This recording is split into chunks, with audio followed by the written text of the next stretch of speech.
Bonjour, je suis Christian Perron, médecin et professeur en médecine.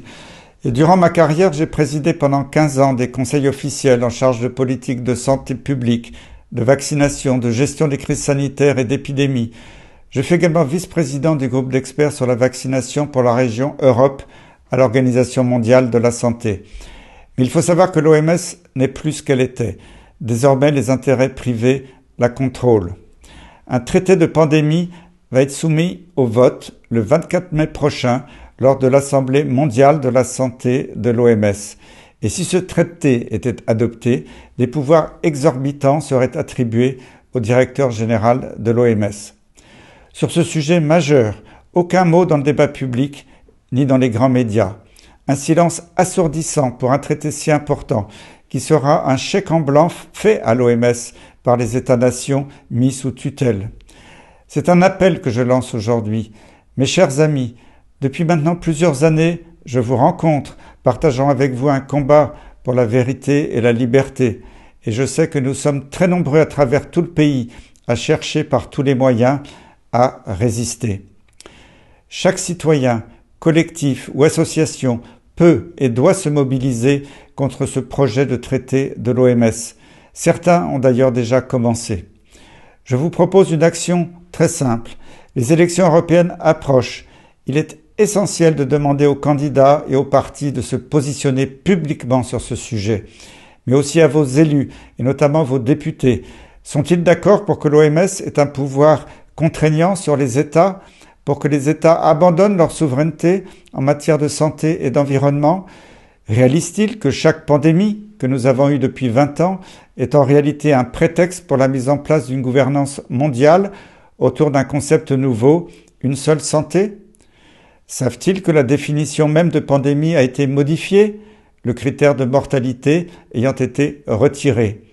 Une pandémie peut donc être décrétée sans aucun mort. Nous plongeons dans un état d'urgence sanitaire quasi permanent.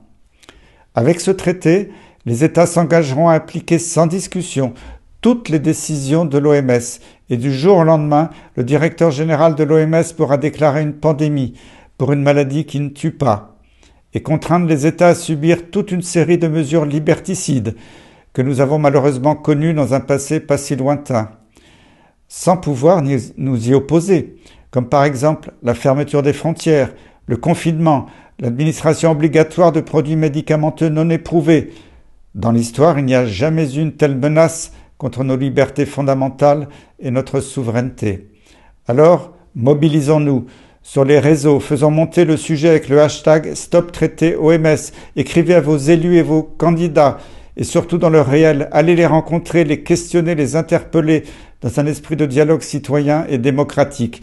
C'est votre droit de le faire et c'est leur devoir de vous répondre.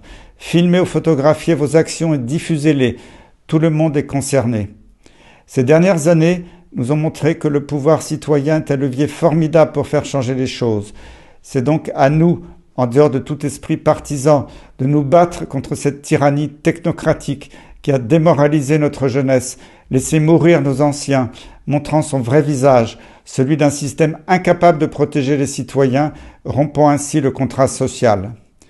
L'actualité récente témoigne d'une volonté profonde de la part du pouvoir en place de non seulement limiter la liberté d'expression, mais aussi de la punir pénalement avec la prolifération de projets de loi liberticides, l'un condamnant les médecins qui ne suivent pas les recommandations gouvernementales, l'autre incitant à la délation de propos tenus dans le cadre privé et jugés interdits par les autorités, et enfin la condamnation de toute personne critiquant un membre du gouvernement ou ses actions. Nous voyons bien que tout s'articule, de l'échelle mondiale à l'échelle nationale, avec une volonté de nous dérober notre souveraineté. Alors continuons de nous informer, continuons de nous former et continuons d'agir. Je compte donc sur vous tous, pour aller à la rencontre de ceux qui ne savent pas ou qui ne veulent pas savoir. Alors, à vos stylos, à vos mails, à vos rendez-vous avec les élus, avec les journalistes, le temps presse, le combat continue et la vérité triomphera.